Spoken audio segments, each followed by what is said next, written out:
Kumbaya freaking yeah. Hey everybody, and welcome to it's gonna be that episode. Kind of show. That's right. Welcome to FinsTalk OverTime. I'm your host, Bobby Melendez, Bobby FinsTalk, joined by the one and only Bret Lagasse.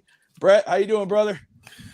Another week being sad. No, I'm good, man. I don't let the team losing kind of sucks, but I mean, to get this point, I don't let it ruin my week though. But you might see my rants on Twitter, but I'm not like literally angry, kicking the dog, punching walls, and you can't see my holes in the drywall. Waddle, fumble. You know what's funny? You know, so just before the show, I was talking about my conversation with OJ McDuffie last year. And I liked Jalen Waddle, and I was fine with him as a pick because it was one of those picks you couldn't screw up, even if you got Devonta Smith. There's a lot of good receivers that year, and no matter who you got, you ended up with a good player, and Waddle's just a fine player. My preference just was Kyle Pitts and Jamar Chase because both of them are just like rare kind of guys. Well, I mean, like I have no problem with Waddle, and OJ McDuffie was like, at the end of the day, he was the best one in the draft. Of course, he's going to say that as a company guy, but he did like Waddle a lot. I have Josh Wingate, my old co-host, said that. So, but I was like going to war for Waddle for a little bit because people were talking about this and that. Like, look, he screwed up. Interception was on him. Fumble was on him. However, he made up for it later, and he was trying to make plays. And it's just an example of, once again, our good players trying to drag the dead weight. And we see it every single week. We'll talk about that because we want to talk about Tua coming back. He's off of his 2.5 week health scare suspension. He's coming back. It's a health scare. Oh, Jesus. Got to go against the Pittsburgh Steelers Sunday Night Football, but we haven't heard from you since the Vikings game, so we're going to talk about that. But first off, everybody, you're watching Overtime on the FinsTalk Sports Network. Like, subscribe, fins up. Do us that favor. Josh is here. Appreciate you tuning in from Facebook.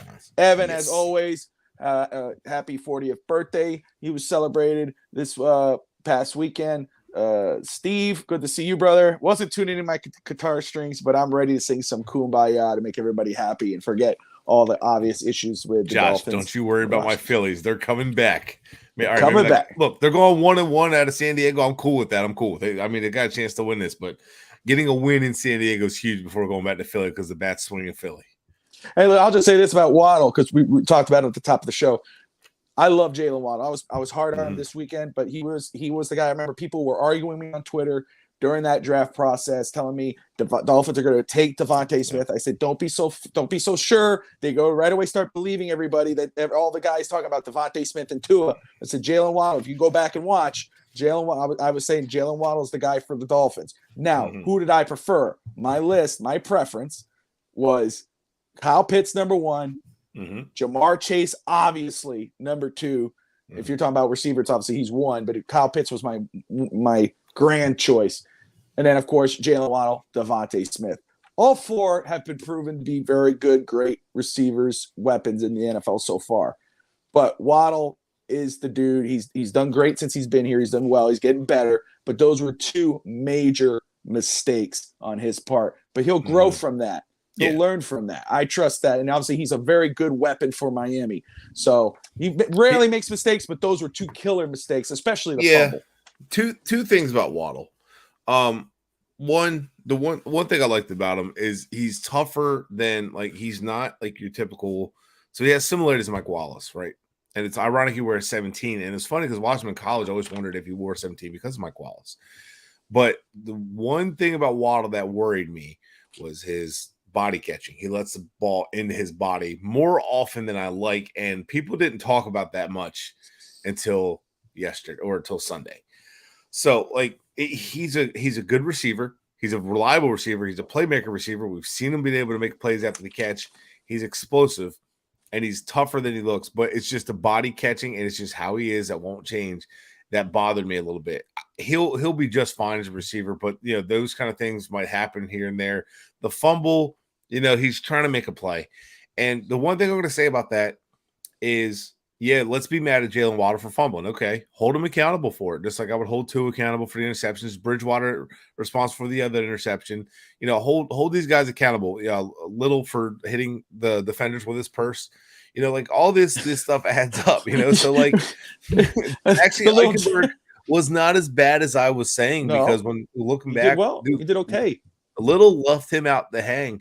And I'm actually going to go back after talking to somebody who played in the league for a little bit. I was telling you earlier, I'm going to go back and do some deeper dive into Liam Eichenberg's film. But back to Waddle.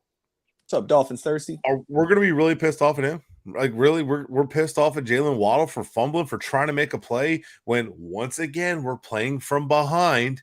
We can't just jump out and step on their throats and keep going. Yeah, I know the injuries, this and that, and the excuses are piling up.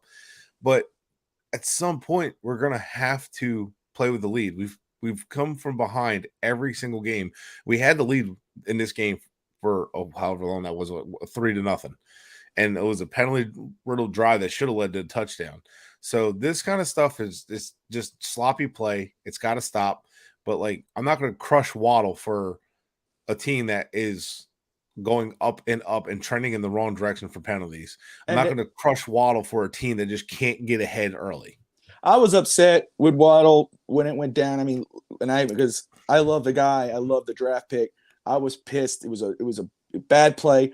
But that's what's the great thing about our post-game show here on the network. It's raw emotion. We're reacting right after the game, a few hours after the game, but we're still fresh. We're still pissed. Oh, it's still fresh there. But after time, just like you said, for me, like you're saying, after some time, some reflection, he was trying to make a play. He was trying to make something out of nothing, and it cost him. Of course, he did something right after that, and, I mean, it kind of pointed to, the Baltimore game a little bit when the Jets thought, hey, we got this. And all of a sudden Miami with Waddle was driving downfield.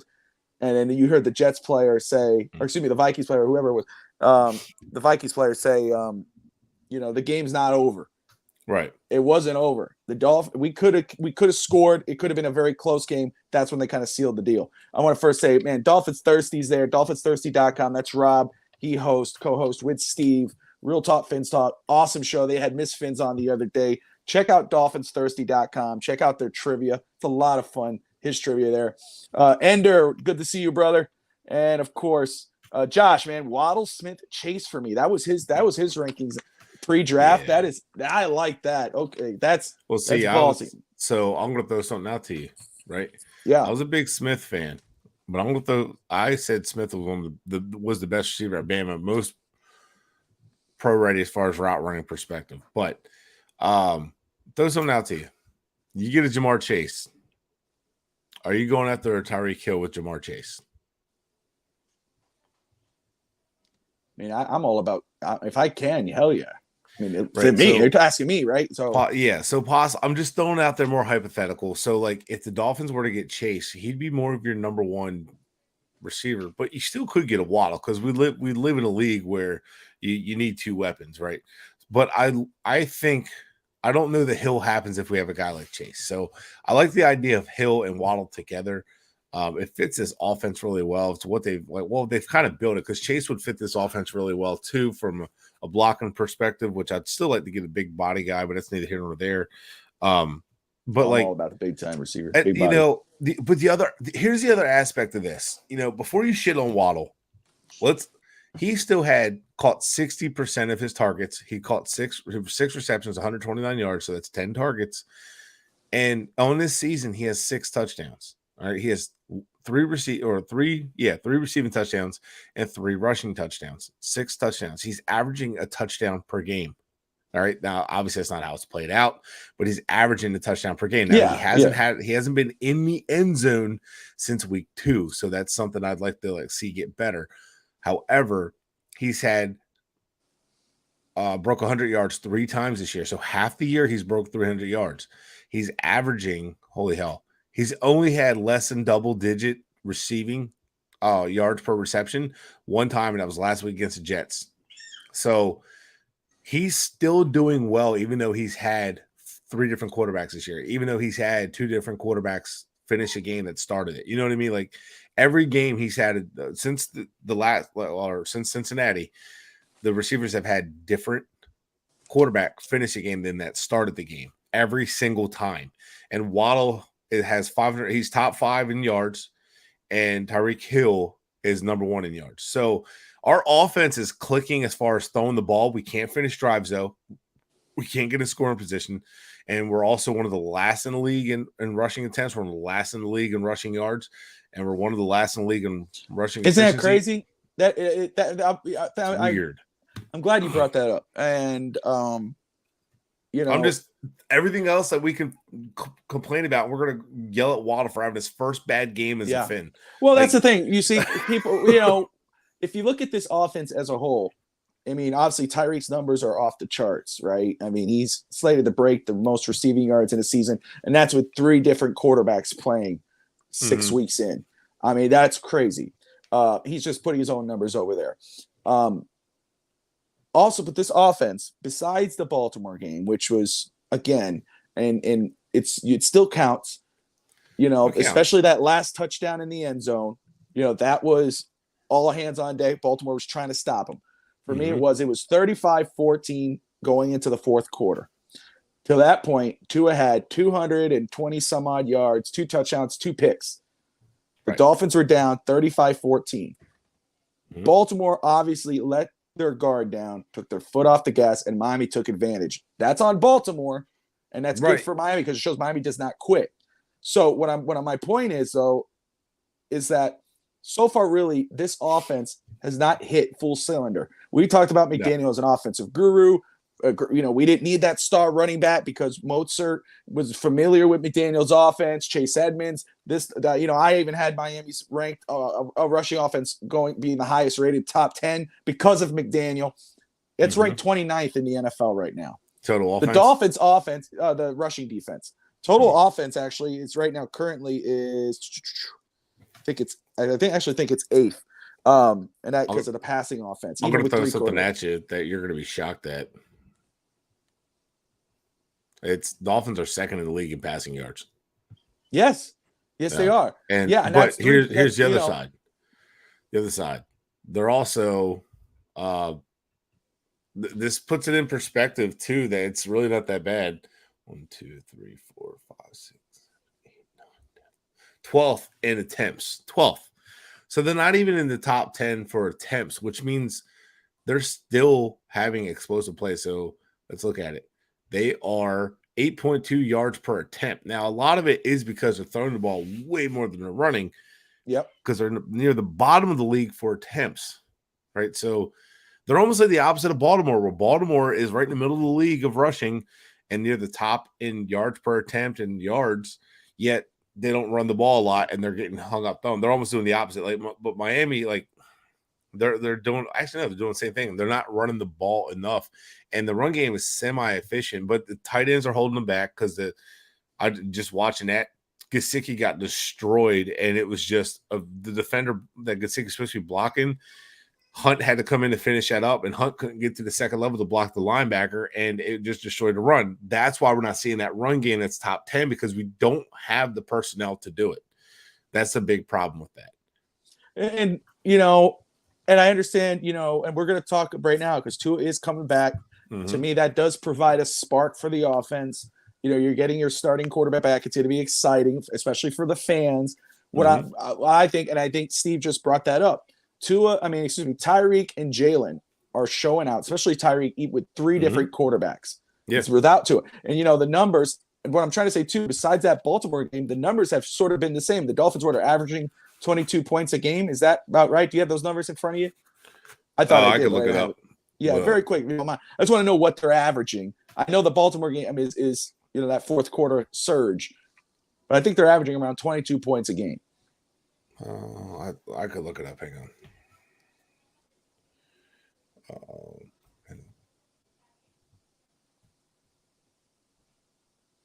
I believe it's 22. Hang on. I think it's 22. Well, my point is that this offense, I know people are saying, 21.8. There you go. That's about 22 points a game rounding up. Yeah. So, really, those aren't winnable numbers there. That's not something where, and I know people go, oh, well, the Dolphins with, if you take out that Baltimore, that second half, it's about right. Miami was 14 points. They scored the 21 points, and then they went on that run. Dolphins and that's what's crazy is they're ranked 8th in offense, total offense right now. So here's the thing. I didn't even think about that. Well, and what I want to say is what's crazy is going into this Pittsburgh game, Miami has not really, and I don't even count the Baltimore game at that point. My point is, this Pittsburgh game could be a statement game for the Dolphins offense against this Pittsburgh defense. It should be. Because Pittsburgh's defense is bad. It's I'm sorry, I said earlier it was Miami's defense 20. It wasn't. Miami's 24th in defense. The Pittsburgh defense is ranked 29th in the NFL right now. Their offense is ranked 29th in the NFL as well. But the only difference though with the Pittsburgh defense is the key is that they have 10 total turnovers, takeaways, 8 interceptions, 2 forced fumbles. Where Miami has 1 interception, 3 forced fumbles. So that's going to be key. Could Miami avoid taking away the turnovers? And that's why it's a great game. Really, it is a great game for Tua to come back. Obviously, you got the storylines. You got Flores coming back. You got Ross coming back. But it's also great. What's really great about it is that he should be able to take advantage of this low-ranked defense. We'll see. So here's what I care about most. And why do I care about most? So if you go all by yards, what teams give up by yards, yes, sir, you'll get the wrong story. Okay. So like if you look at Miami's offense is really good, they should be like 5-1. Like, well, they're 17th in scoring offense, and they're 3-3. Obviously, injuries and all that. I mean, injuries have played a part. I'm not saying they don't exist. But the team still looks sloppy, doesn't look ready to play. And the guys that have stepped in have not looked good. Now, here's the part that bothers me most about Miami. 25.8 points given up per game. Yep. 25.8. Yes, the defense. Pittsburgh's only given up 24.3. So Pittsburgh gives up more than Miami can even score. So that's like not even a problem. Miami has only broke 20 points with Tua once, and that's it. They got 20 points one time. So, we scored 20. Oh, no, sorry. 2 times. So 42 points and 21 points, and then that was it. So like it's not like this offense is scoring high. Like they have one game in the 40s, but I mean, like they're not scoring a lot of points. They can't put points up on the board. You saw what X had to say about that. X said it's hard to win games when your offense doesn't score points, and it's seriously, it's a problem right now. But it's before McDaniels took over. It's more than just Tua. It's more than it. Like I said before the season started, I wanted Kareem Hunt. I wanted another running back. I loved Raheem Mostert. I loved that signing. I was not excited about the Chase Edmonds signing. Everybody said, well, we don't need Kareem Hunt. Oh, we obviously do. Edmonds is not an efficient back. He's not a great back. He's a good third down back, a good rotational piece, and that's it. Like a decent receiving back, even though he's dropped the ball a few times. He's a change of pace guy, but he doesn't create. Kareem Hunt creates, even though the line's bad. Tight end blocking has just been atrocious all around. They don't have the personnel at tight end. They don't have the person. And that's where I get frustrated with McDaniels. Like, you don't have the personnel, but you're trying to run your system. You're not adapting your system to run the ball. And then you start seeing them starting to adapt it. But then the injuries piled up because we're relying on guys like Tron Armstead who have never played in a full season. Then we're like, oh, why are we stuck with the Greg Littles? Well, why did you even just throw Greg Little as your backup? Why didn't you have anybody else? So I just we weren't even sure. The problem is that too. I saw that a little bit of that conversation. But my thing is, we weren't even sure about the starters. We were trusting our coaches to make the most out of the starters. But when you have starters that should be backups playing starting, you should have a quality backup there in case that starter gets benched or flipped over. It's just, again, like I said on post. Robert Jones is the only quality backup, and Dieter. Obviously, Dieter can step in and play center just fine. I'm sure he'd pick this up just fine, but I don't know, man. Well, what I'm saying is that, oh gosh, I just had something here, and of course I lose my track. But we're didn't look bad at right tackle. No, he didn't. My thing is we're 3-3. Okay, which is not bad. And what I was saying in the post game, there we go.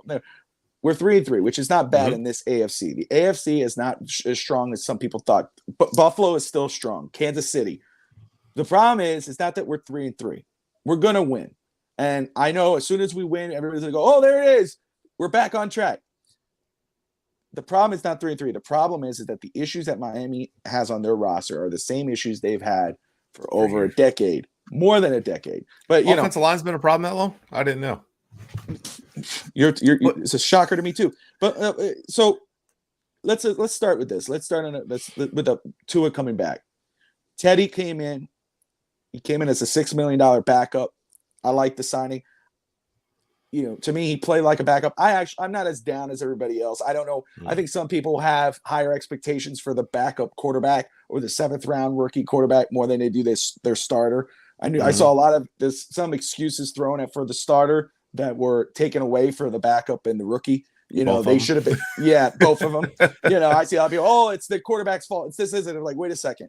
The numbers were very similar. So with Tua coming back, Dolphins are ranked 8th in the NFL. Tyreek Hill is off the charts. Running game is dead last, almost dead last in the NFL. They just dropped 3 games. How much of an impact does Tua have coming back for Miami? I actually think he has a pretty good impact coming back. So I don't think it's like the spark that makes us go like undefeated from here on out. We go, 14-3 or anything. But I think it can give them that jump. But I don't know if it's enough because Teron Armstead might not play. Kohu is still questionable, so we're still banged up in the secondary. We haven't made any moves at the secondary. Can Durham Smythe play? Believe it or not, that's going to be a key part of our if we can, run the ball because Durham Smythe's our best blocking tight end. So it's like he can be the spark to give them energy, give them juice where the receivers are more confident. Waddle he disappeared for 2 games, although he wasn't terrible at all. The chemistry obviously wasn't there. He definitely was more involved against the Vikings this time, although Teddy didn't see him against the Bengals a few times. It was open. So, like, he was fed the ball more against the Jets. They just didn't get any looks. I don't know what was going on there. I think the Jets were pretty much just leaving everything wide open behind them and just letting Tyreek run free, not thinking the rookie would see him. Then they're just putting the coverage on Hill or Waddle, and then that's pretty much what was going on there. So I think it's a spark if McDaniel can find a way to get Tua to become the spark, if that makes sense. Like Tua's already coming back. It should energize the team. Your starter coming back, give them more confidence, give the offensive line a little more confidence, give your receivers more confidence, so on and so forth. But McDaniel's also going to have to give him a run game. He's also have to figure out this offensive line. If Armstead's not playing, Little can't be out there at left tackle. You know what I mean? Like, he can't be there. We can't have Little at left tackle. Like Eichenberg, I guess, at left guard. Austin Jackson, when's he coming back? Are we getting him back? Is Armstead going to play? If not, that kills the offensive line if Armstead's not there. Williams can only do so much of setting the protections. It's a problem. The offensive line's a problem. And we saw too many drives stall because the offensive line giving up sacks, not being able to block. And it's so frustrating. We're getting nothing from the tight ends, getting nothing from the offensive line, nothing from Cedric Wilson. Like a lot of the moves we made, we're not getting anything. I don't know how much Tua can overcome. I know everybody says, well, he's 3-0 with them. We're 0-3 without him. We were losing every game except for the Patriots game, even with him as a starter. And yeah, he carried us back to 2 improbable wins, but can they keep that up? It's not fair to say, hey, Tua, we need you to dig us out of a hole every single week. Like, that's right not there. Fair to Tua. Like, no. What do you want from him? And again, that's my concept of putting him on a pedestal. Let him grow. Let him develop. Yeah. It's the same thing with McDaniel. Everybody was, it's the left arm of God. It's all this. And then when he shits the bed or throws and they let him lick these rookie mistakes, right? And then we're all going, wait a second. You said he was a left arm of God. You don't let him grow. And so that I agree with that 100%. Yeah, they're 3-0 with him. But it was this close to not being 3-0. And we're this close to being 1-5 right now. Exactly. If we want to be honest with ourselves. The problem is this too, is that this offensive line. Before the season started, obviously everybody was saying offensive line. We knew that had to be addressed. Right. We knew, I said it was more development over investment. Miami gets a coach, Frank Smith, Applebaum, McDaniel. They go make a big sign. Chris Greer signs Terran Armstead when Tua's left-handed. His blind side is the right tackle. I was like, you should be going to Trent Brown or somebody, and you should be, and it kind of balance that line out. So if you go get the left guard, Connor Williams, who's the 11th best guard, but he's also terrible with penalties. You decide to move the 11th best guard in the NFL to center. You put Eichenberg, who's inexperienced at left guard, to left guard. You get Terran Armstead, you sign him, who is an all-pro tackle, but always injured every year. That story sounds familiar. I remember, though, when we pointed that out, a lot of people called us negative. Now, all of a sudden, they're going, oh, wait, no, this was true. So, Cap for Life, I believe it's Cap for Life, and forgive me we got to make a move by the deadline. Yeah. I agree. Dolphins need to make a move. Report is supposedly the Dolphins are listening to offers for Mike Gesicki. They are willing to listen. So, I know last time you brought up, when we talked about possible trades, that you would like somebody in the secondary, maybe a safety, something like that. Has that changed? For me, it is offensive line. You need to get a starter for that offensive line. That's the most dire thing right now. You have to start thinking about what's plug and play, because I don't have time to catch them up. I don't have time to let them sit 3 to 4 weeks. So unfortunately, corner is not something we can just plug and play. If Kohu's healthy, which I guess we'll see what happens there. Campbell's healthy. Crossan, I guess, should be good to go. So we'll see what happens with those guys. Igbo actually had a good game. I was freaking shocked. He did. I was happy for him, man. And I was happy. You know what? Everybody can eat their words on it. That's fine. Like, I'll eat my words on him if he turns out to be a stud corner. I don't care. Like, I was very impressed with him. He started the game getting burned. So I'm like, you know what? If he can continue that level of play, fine. I'll trust the coaching, you know? So, but when you're looking back at this, I would say I would rather go for a running back, which they just signed Michael Pirine. They did out the practice squad. Release of Quandre White. Leads me to believe that they're not happy with the production getting out of running backs. It leads me to believe that Gaskin, Ackman are not showing enough, and they're putting somebody else in the practice squad they can bring up. Everybody they've signed to the practice squad, like Brandon Shell, has eventually moved to be activated. Keon Smith was moved to be activated. So, and Steve, I see if Frank Smith doesn't want to make change to the O-line. Frank Smith, I believe, had the worst offensive line pass block grade last year. So I believe that pass block was actually worse than the Dolphins. So his right tackle for sure was ranked 32nd in the NFL. So I'm not sure that I'm trusting Frank Smith at this point. Like, I'm having doubts about him and his ability to develop offensive linemen. I know it's early. We'll see and make the decisions. I don't like the decisions they made. The more I'm watching it, maybe Eichenberg should be a right tackle. I don't know. We'll see what happens when Jackson comes back. Everybody's acting like we're getting this elite tackle back, but Jackson's a big question mark. And I think the fans are so desperate. You know, they make legends out of nothing because there's, you know, it's like, oh, remember Jackson looked really good, or he looked better in that one game. I know he's going to be great. It's like, dude, again, let him grow. Let him see what I'll just say this. Dolphins thirsty, brother. It's not a Gesicki, actually. It's actually a Bobby FinsTalk. Thanks to my my brother, JPF scout, Justin, hooking me up. So, yeah, it is a custom jersey, 88, my favorite number, 8, with Bobby FinsTalk. So, yes. I don't know if Gesicki will have this jersey much longer anyway, so I'm happy. I mean, in regards to it's going to be my own. Well, that's true. Oh, Evan got it for me. And then that's a good one. What grade would you give after 6 weeks to Applebaum, Coach Applebaum? Shit. Man, I don't know. Like, because whose decision was it that Greg Little was good enough to be the swing tackle, to be the reliable tackle to a guy who has never played an entire season? Whose decision was it to to keep Eichenberg at left guard and not try him back at tackle where he probably looked the best?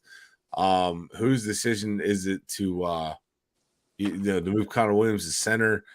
And we've talked a little bit. I was talking to Dudley Durong and Kyle Krabs. The snap issues are a little bit of starting to show, but it's not like egregious. So it's like the least of my concerns. Eichenberg, I told you I'm going to deep dive it, but incomplete for now because I don't know what I don't know. I just say this again.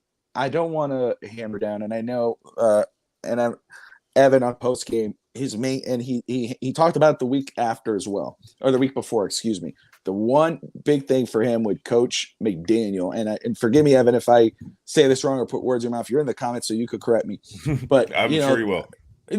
But I was just going to say, he wants to see a little more emotion out of Coach McDaniel on the sidelines. He thinks, the playbook reminds him of Flores. They rank the same. Okay.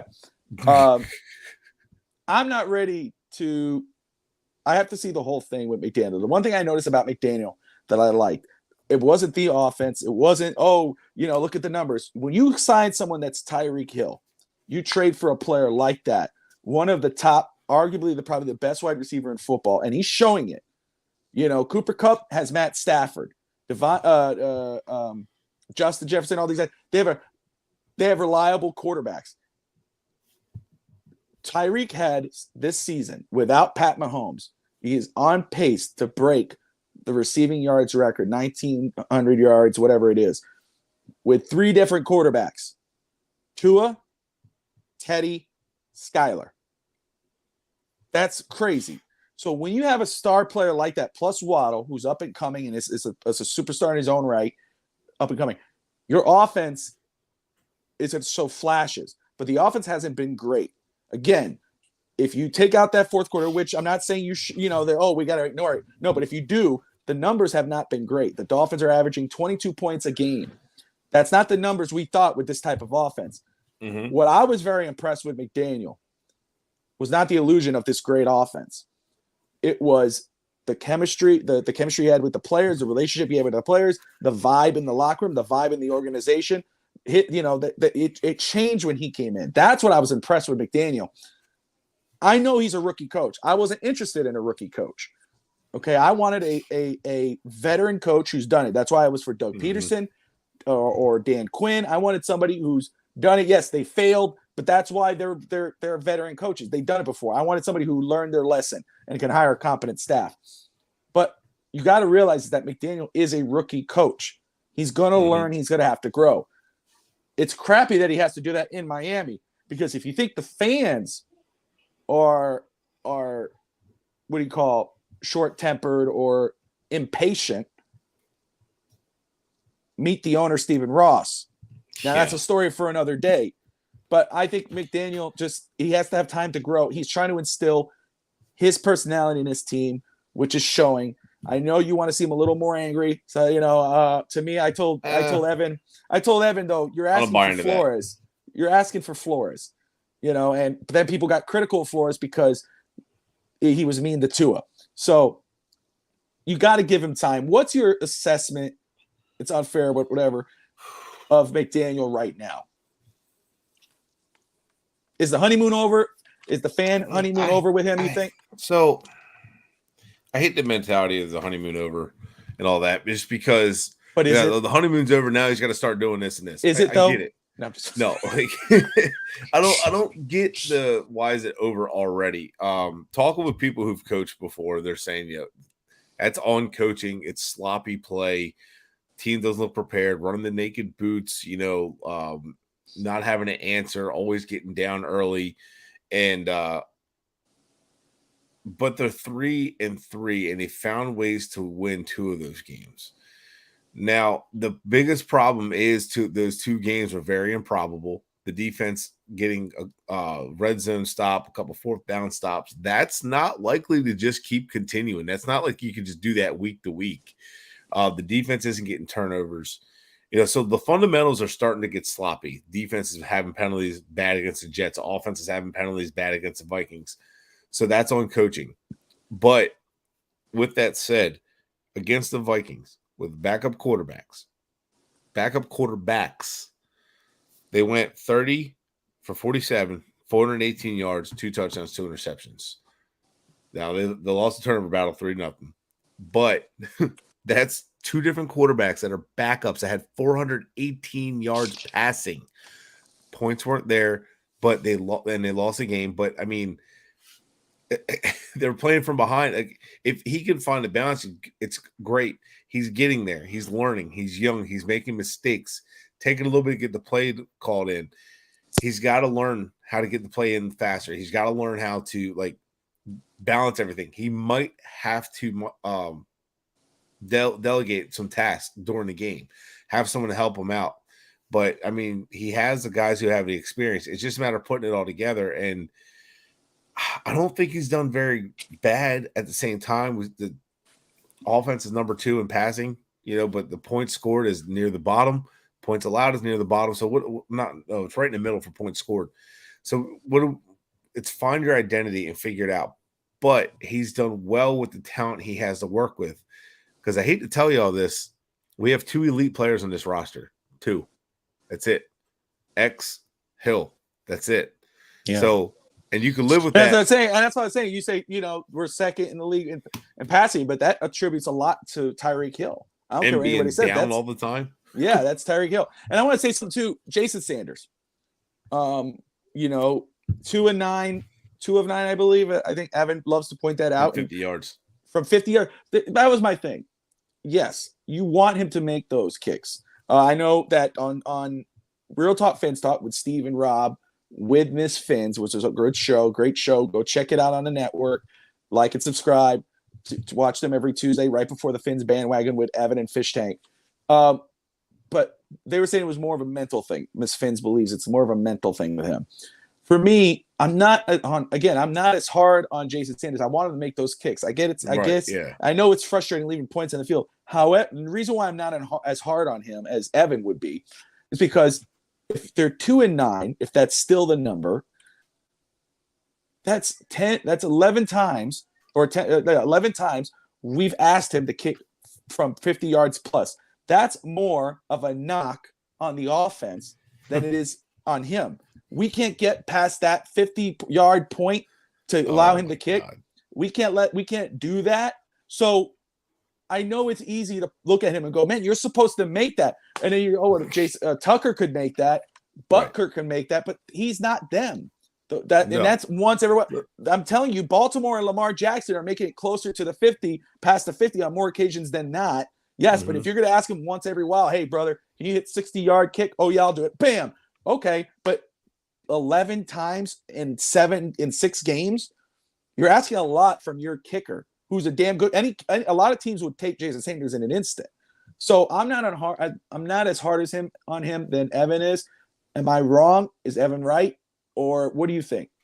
All right, so let's put it this way. Jason Sanders has had 3 attempts between 50 and 59. He's 0 for 3. But 40 to 49, he's 5 for 5. 20 to 29, he's 2 for 2.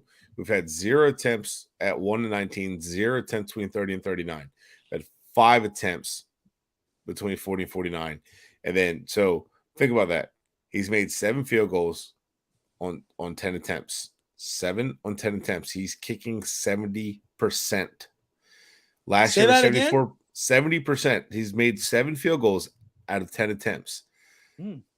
He's only missed 3 from the 50 to 59 yard range. 3. That's it. Like, it's not like he's getting killed from it. It was 2 for 6 last year from 50. He was 8 for 9 in 2020. In 2019, he was 3 for 5. 2018, 1 for 1. In his career, he's 14 for 24. It's almost like 50-yard field goals are hard to make or something. It's almost like the offense should get a lot flipping closer. Like, he's missed. I get it. But how many times does he have to kick from there? He made the kick earlier. Like, stop relying on him to be your offense. Stop relying on field goals. It's in the Tony Soprano offense. You know what I mean? Like, let's get it going now. Like, yeah, field goal percentage for the season. Let's see where he's at. Is he in a slump? Real quick. He's probably in a slump. Just like a batter. I mean, it's kicking to me is a lot like batters in baseball. They just get in a slump, and it's just like you're making bad contact. You know what? You know how you're a baseball guy, right? Or do you watch baseball? Yeah, Bobby? I follow baseball. Yeah. So anybody watching, you watch baseball, a guy gets in a bad groove and he starts chasing pitches, starts developing bad swings, and he kind of gets away from his fundamentals just because he, faced a couple good pitchers and he's starting to struggle a little bit. That's kind of like a kicker. Like, a couple of those bad snaps last year, the bad holds last year are playing into him. He's getting better. He's getting good. And so he's going to be fine, I think. But just get the ball closer too. Build his confidence up too. Give him like some chip shots. Give him ones that are going to be not saying sacrifice touchdown for him, but damn. So let's look at 50 to 59, shall we, for the season? Yes, sir. Let's see. Boswell is 5 for 6. Carlson and Graham Gano are 4 for 4. So yes, he has the most misses, but a lot of these teams, only one. Only, let's see, 1, 2. So 1, 2, 3, 4, 5, 6, 7, 8, 9, 10. 11 kickers have tried it from 50 to 59 yards. Okay? More than 3 times. 11 kickers. And they're all on bad teams. That's the funny part. They're all on bad offenses. They're all on off except for Justin Tucker. And that's just because they have confidence in him. So, like, what does that have to say? Get closer. If your offense is better, your kicker doesn't have to kick it as far. Let's talk about this. We talked a little bit about the offense. We talked Tua's coming back. That's going to be a spark for the football team, but also the Dolphins ranked 8th. Tyreek is having crazy numbers. The Dolphins and Tua with this offense should make us have a statement game against this Pittsburgh defense that's ranked 29th in the NFL. Their offense is also ranked 29th. The Dolphins defense, which everyone has been critical of, we were starting to question in Boyer, despite losing, showed signs of life and flashes of last year in that Vikings game. They go against the 29th ranked offense led by rookie quarterback Kenny Pickett. The Dolphins, again, only have 4 total turnovers. They had some sacks last week, which was promising. How is the Dolphins defense turning this around now? Are we going to start seeing that defense of last year in the second half? Or do you think that was an aberration?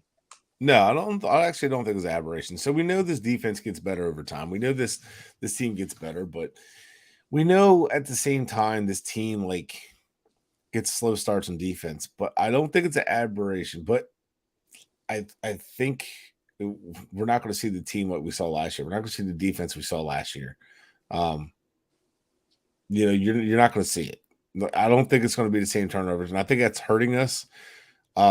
You notice points off turnovers dropped, and the way we win drops. So I know if someone pointed out we've been 10-1 into his last 11 starts. That one loss that we always like to ignore, the defense did what they could, and the offense just couldn't do anything, and we didn't get points off turnovers in that game. So every single one of those wins, it was points off turnovers or a defensive score. I'm going to say that again. Every single win last year that everybody's been referring to are 10-1 into his last 11 starts. In the last year, it was a defensive turnover, and it was either points off turnover or defensive turnover or defensive score. Week 1, defensive score. So, yeah, this is the first 2 weeks. You can count turnover on downs because that's still turnover. That's still the defense getting a stop. It's not a punt. That's the defense getting a stop. That's a turnover to me. So, like against the Bills, the defense stopped them a couple times on 4th down. So that's the defense had a good day. I know they give up a lot of yards, but they give up a lot of points. Offensively, the Dolphins couldn't do much. They had the ball for 18 minutes. And I saw someone here said, the offense, or I'd like to see what Tua does with a full 18-minute possession or more than 18 minutes possession. Well, I mean, stay on the field, sustain drives. That's not just Tua. That's the offensive line, the run game, McDaniel making the right calls. It's all the same like rhetoric. It's just we're ignoring the facts that our defense isn't the same, and can we continue to win with our defense not being the same? Guess what? The Ravens are starting to struggle with their defense struggling. The offense is like scoring points, but the defense is just giving up points and blowing leads. Like it's bad. So let's talk about something that we brought up. And I see now that Cap for Life is talking about special teams. We've talked about this. We talked about post game. We've talked about it in our show. The Dolphins have not played all 3 phases well. It's either a defensive game or offensive game, like the Baltimore game in the second half. What was that, complimentary football we talked about? Yeah. This might be the best. That's it, Bobby. We're running this damn team. I know. Right? I'm going to say this might be the best game right now for Miami to play all 3 phases well.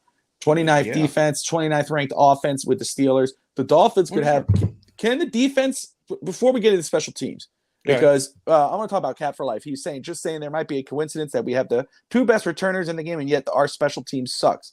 Can we no more Jamal Holland, please? The defense? Can this defense shut down this Steelers offense? Do you have confidence that they could shut them down? Well, the run game's struggling. G. Harris is struggling because he's on my fantasy team. Yeah, so I know that for a fact. So their run game's definitely struggling. I mean, like, who's playing? Mitch Trubisky. Don't forget he had a 6 touchdown game. So don't think he's just you're just going to go and he's Mitch Trubisky. We're just going to shut him down. Yeah, most likely. But I mean, a team did give up 6 touchdowns to him, and if anybody's going to do it again, it would be the Dolphins defense, right? So just start of luck. But yeah, I think we can stop this offense. I think this could be one of those ugly, boring games too at the same time. But I think we can stop their offense. I think we can. Our defense, if Kohu's healthy, if we have Crossan healthy, at least as healthy as we can get in the secondary. Yeah, I think we can win this game. Cap Pickett is, I believe, cleared. Should be by tomorrow, I think, is when he should be cleared. I don't understand the rule why he's practicing versus why Teddy couldn't practice, all that nonsense. Still a question to me, but whatever. We can stop this offense.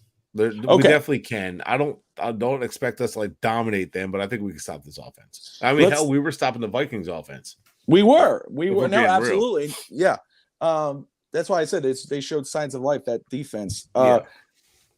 Let's go back to Cap for Life, bringing up the special teams. What's going on there, and how do you think that could be fixed?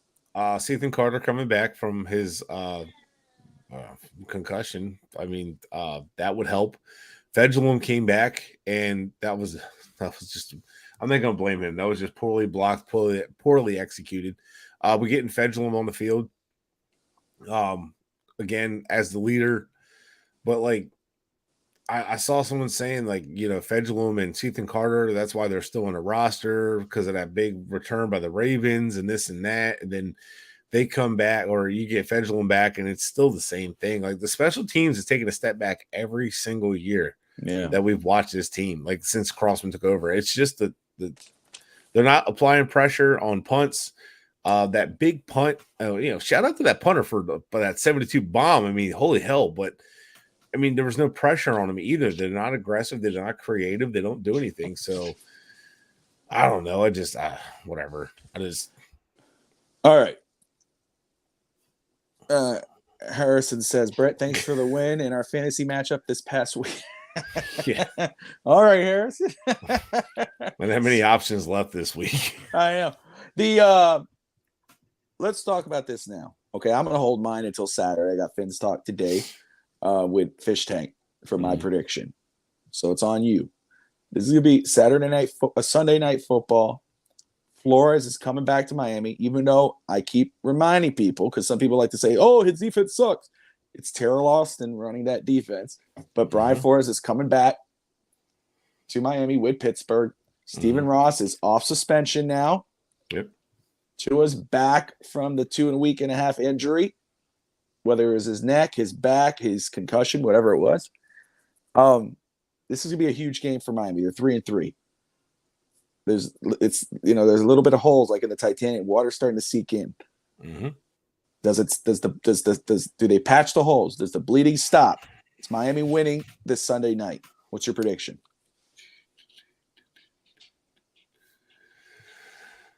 Me too. Yeah, I think Miami wins this game. I don't think it's going to be exactly how we think it's going to go. What do you think? You think it's going to be like a 3-0? Man, I think it's going to be one of them 13-10 kind of games. I don't know. Okay. I don't know. We'll see. What's stalling you out? What's making you second Flores knows. People keep forgetting, and I said this before. Flores knows his offense. He's had so much success against this offense before. He shut down. Remember the Rams against the Patriots in the Super Bowl? He was the one calling plays. And then people didn't want to believe that. But then when they played the Rams again in Miami, they shut them down until his first start. And then against the 49ers the same year, shut them down. I don't know how much influence he has in his defense. But I know he knows where the weaknesses are, and he's very detail-oriented. So I know he's going to find the weaknesses, and he's going to exploit them. And if Teron Armstead doesn't play, that's when it really scares me with this offensive line. That's what scares me. It's the offensive line. Teron Armstead doesn't play, I'm really bothered. Defensively, I'm not overly bothered with the injuries too much. It really sucked losing Needham. He was having a good season. People weren't, I didn't miss Byron Jones because Needham was doing so well. Yeah. So,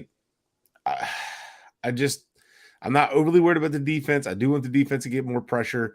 I do want the defense to get aggressive. I worry about Freiermuth over the middle of our defense because our linebackers have not been good at covering tight ends over the middle. But other than that, like, I'm not overly concerned. And I think they can rattle Pickett. They can rattle Trubisky. I think they're going to give – if Pickett starts, it'd be a good advantage because they can rattle him with different looks that he's not going to be ready for. And then but just offensively, it's the offensive line that scares me. They're going to get the ball out and get the ball out quick.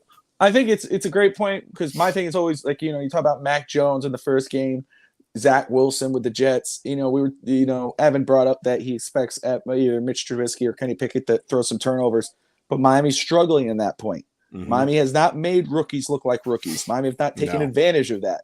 These quarterbacks that supposedly should be struggling against this defense have not.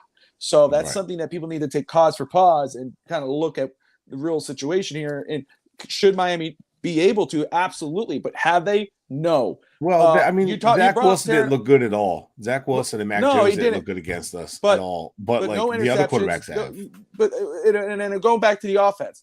Mm-hmm. Tua's coming back. Armstead might not play. But Armstead did play when Tua was in there when Tua got hurt. Mm-hmm. How much when Tua gets hit, because he will against Pittsburgh with that defense, despite being 29th in the NFL, they're going to hit him.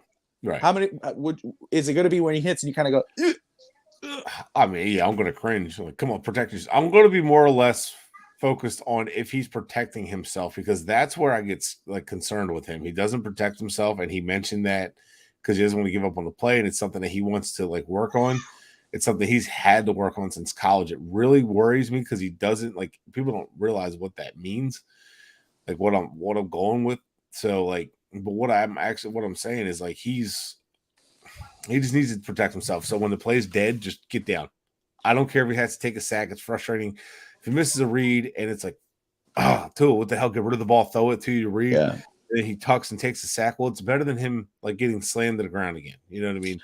Absolutely. But that also would show growth that, oh hell, I put my team in I don't want to say he put his team in a bind. I didn't stop. I kept playing and I got hurt and I can't keep getting hurt. Because he can't get hurt. If he misses any more games this year, it's going to be really hard to back him and say, hey, he's a quarterback of the future because he's not staying on the damn field. So, I don't think he needs to get hurt again for that question to come up. Are you wearing? I'm sorry, I let something slip. Are you wearing Tennessee colors because they beat Alabama? No. I just wear my orange, but that was badass. That was a hell of a game. That was a fun-ass game, man. Holy shit. Man, what a great game. Honestly, it's why I'm kind of glad, like, as my wife's Ohio State, and I support Ohio State for her, and I grew up watching Mike Vick, Virginia Tech, and kind of living close to Virginia from, like, only being 4 hours away or whatever, or 3 hours away. Like, I used to love, like, Virginia Tech, but I'm not, like, diehard like them Dolphins, like I have like no skin in the game. So watching games like that is so fun because you're just enjoying football and you don't care who wins. You're just excited. I mean, like everybody's excited to see Bama lose. I was just excited to see a I live in Tennessee. Fun-ass game, dude. I live in Vols country. I'm in Nashville though, but because the fans just, college football is different. And I kind of agree with that. We're gonna talk a little bit of college right now because I just want to talk to you about this. But very quick. It's so true. I love the Hurricanes. I grew up watching the Hurricanes, championships, the bad guys, all that whatnot. But it's so true. Somebody made this point. How do athletes choose a team like the Hurricanes when you could go to a college football town like Tennessee, Knoxville, or Alabama, or whatever? Because the atmosphere in those stadiums. Because I've been to a Tennessee game. The owner of my company gave away tickets one time. And I drove the 3.5 hours to go. And it was one of the best games I've ever been to, not because of what was on the field, because it was a crappy team they were playing. Just the energy, the environment. I mean, and you saw it there. Like my son, who's starting to really love football now, he's fins up. He wants a Tyreek Hill jersey. He is all on board. But like he was going nuts watching that game, and it was awesome to see. First off, like let me ask you first that point. And I want to talk to you about Horton Hooker. Very quick. Yeah, but let's talk about that right now. Why should athletes really be going to these college football towns? Shouldn't they be the better suited programs for a player to go to? It honestly just depends on what the kid's looking for. So there's a kid around here from my old hometown in Smyrna, Delaware, and he had full ride for UD and he had scholarships, but he wanted to play D1, so he went to Old Dominion. Now I can't tell you about the campus environment with that. He wanted to play D1, the best football he was offered. And he ended up transferring to Delaware and getting more playing time there at FCS. Well, these kids are starting to learn, FCS you can still get found and get playing time and all that stuff. And but like he made the decision based on where he would play the highest level competition. So some guys are just looking for that. Some guys are looking for that more celebrity feel, more of that glam. And then you got to remember, man, back in the day, Miami was the team with Jimmy Johnson. And then, that monster still carried with Ken Dorsey and that stupid, ridiculously talented team. Larry Coker was the coach at that point. Ed Reed. Yeah. I remember that. Yeah, I get Andre that. Johnson, so I think nostalgia of that. Right. I get that. But so I think some of that is still there for them. And then plus you got Miami in general, just being down there.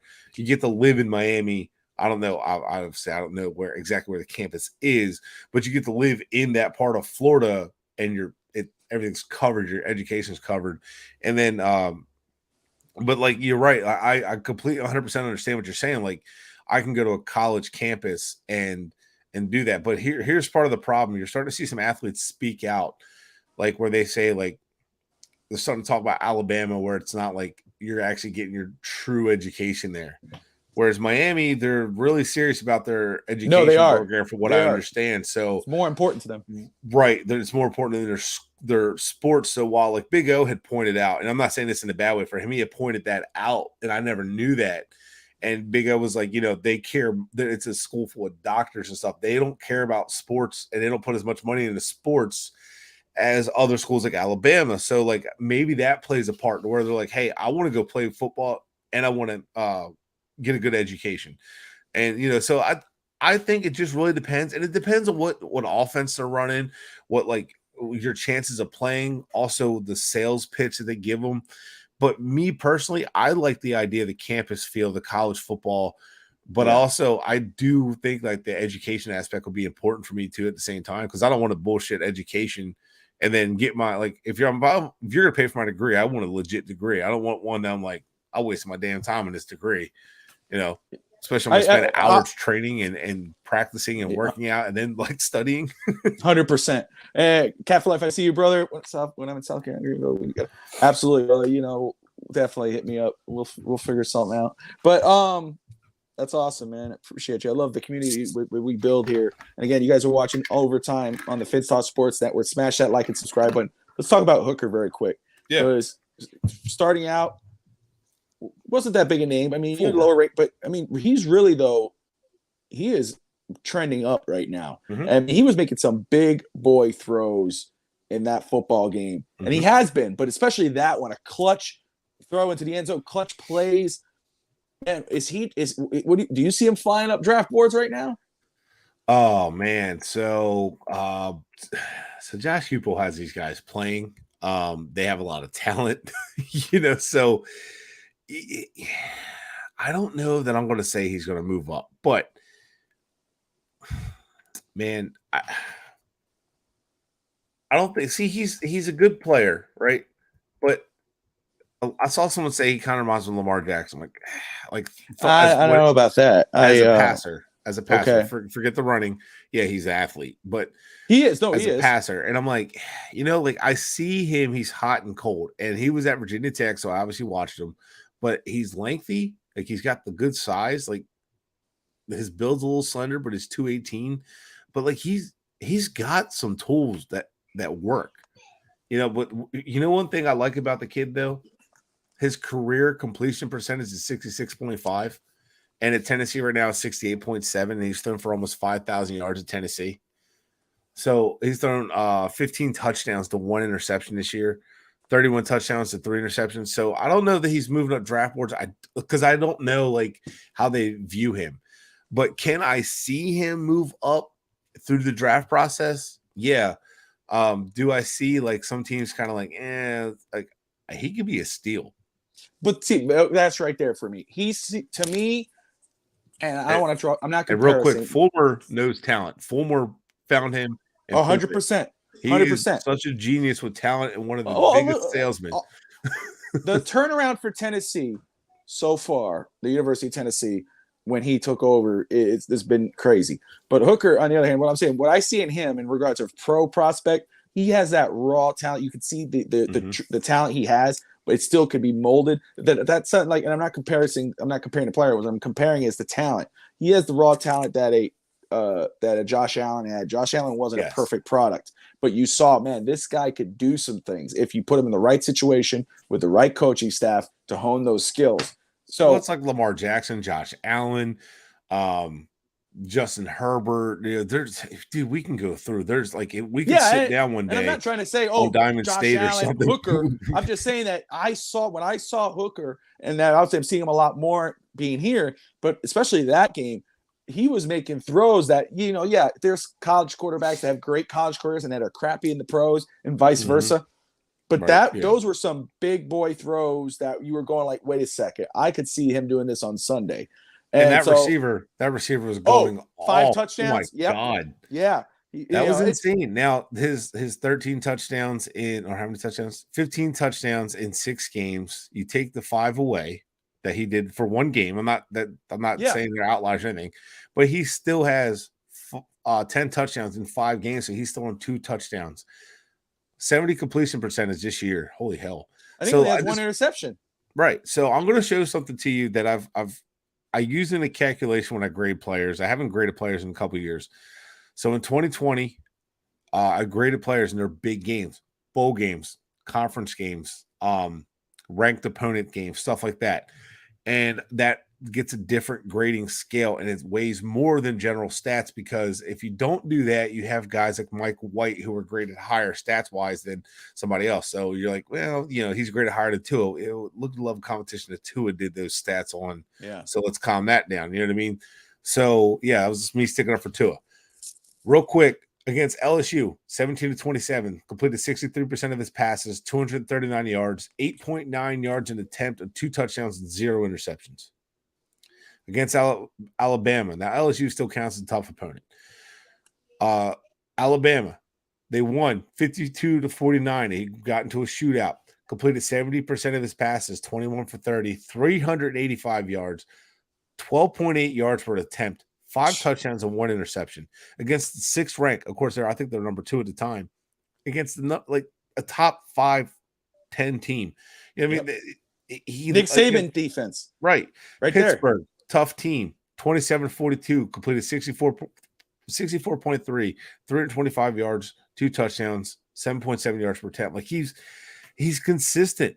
He 200 yards and 72 completion percentage against Ball State. He didn't play a full game because they were winning big. They won 59-10. He was pulled early, obviously. Against Akron, they won big, 63-6. He had 300 yards, 2 touchdowns on 14 of 8. He completed almost 80% of his passes. Against Florida, completed 78.6% of his passes, and they won 30-33, 349 yards, 2 touchdowns. So this kid is legit. And if you go back to last year, you look at his numbers, again, consistent. He's putting up big numbers against number 1 Georgia, 24-37, almost 6.5 completion percentage, 244 yards, a touchdown and interception. So not a great touchdown. Alabama, holy shit, Bobby. He has 8 touchdowns and 2 interceptions against Alabama playing in Tennessee. You see? Like against Mississippi. 233 yards, completed 65% of his pass. Oh, and against Alabama, 67.9%. Next show, if you want to talk about him, I'll break this down a little more. I think you found. I think you're foaming a little bit. I think that's a foam. I mean, I want to see consistency, and when I see a kid doing that consistently, and Tennessee has a talented team. Don't get me wrong, but the kid has some serious potential, and they needed him to perform. No problem. I'll perform. We were winning. We got down. Don't worry, I got it. His demeanor is like Jalen Hurts' demeanor. That right there. And I'll just say this. I know we went on. All right, I didn't mean to rant on it. No. I talked about college football. It's been a great year for football in general, but college football has been off the charts. And you're right, Cat for Life. is all medical football. It's medical now. Football is second, or not even maybe second, but they are. Medical is the big deal down there. You're absolutely right. Evan yawns, but Evan, hey, you'll thank us later when we're talking draft, like digging in the trenches and right here, and you're going, oh, I remember that player they talked about. So yawn all you want. Facts are facts. And honestly, I do credit the University of Miami for saying, I know we got tradition with football and we got heritage with football, and football was huge for us in the 80s and 90s and early 2000s and all this stuff. But we're still a medical school, and that's our number one pride. I'd still credit that. I love that. And I'll just say this. We'll get back to the Dolphins here. I want to thank everybody for watching FinsTalk Overtime on the FinsTalk Sports Network.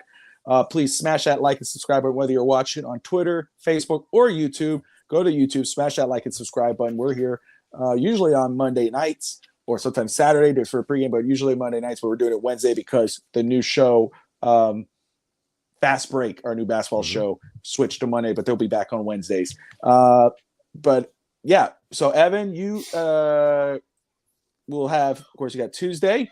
Who are the Dolphins? Calm down. Bret, you got Huddle Up and Wait coming up on Friday night with Dave. That's all around NFL. You have the Dolphins winning. You're thinking maybe close game 13-10 is where you kind of have it. Is that about right? You know what? I'll go, let's say 17-10. 17-10 Miami. Okay. Yeah. Think that's fair. All right. So I'm going to hold my prediction for Saturday with Fish Tank. But guys, thank you everyone for tuning in. Again, smash that like and subscribe button. We appreciate you. Any final words, Bret? You know, like as hard as I am on the Dolphins, I still think McDaniel overall has done a good job offensively. It's early in the season. Like he said, he's had a team that went 5-0, went and finished the season like 7-9 or whatever. And then he had teams that started, you know, like I forgot what he said. It kind of started similar to this and then went on to make the playoffs and all that stuff. So I'm not saying the season's over or anything. They just have a lot to overcome. They got a lot to get going. And let's be honest, the last 3 weeks, they were in the game. I think, well, you know, the Bengals lost, I think, was the only one that was a loss pretty much start to finish. Even with Tua, it just looked like the team was flat and burnt out. I think the Bengals had a good game plan. So, like, you know, let's just take that as a loss, take it on the chin. But I think against the Jets, we still weren't quite the worst team. Jets had a much better day, much better game plan and more physical. And the Vikings, we were in that game and Vikings tried to give that game away. We just didn't capitalize. And I just think with Tua in and offensive line in, maybe we do win, maybe we don't. But like, you know, this would be the stretch. We didn't get blown out. The Jets game, it seemed like we got blown out. And you go back and watch it, we really didn't get blown out. Just right at the end, just everything just fell apart. But they didn't let it. They were in the game early. Just so as long as they get it going, as long as they get on top of it, this is where McDaniel can really prove himself. So we'll see what happens. Oh, Evan has a 31-10 Miami over Pittsburgh. I'd be excited about that, honestly. Yeah, I would too. But hey, we'll leave it at that. Thank everybody again for tuning in. Smash that like and subscribe button. And as always, most importantly, fins up.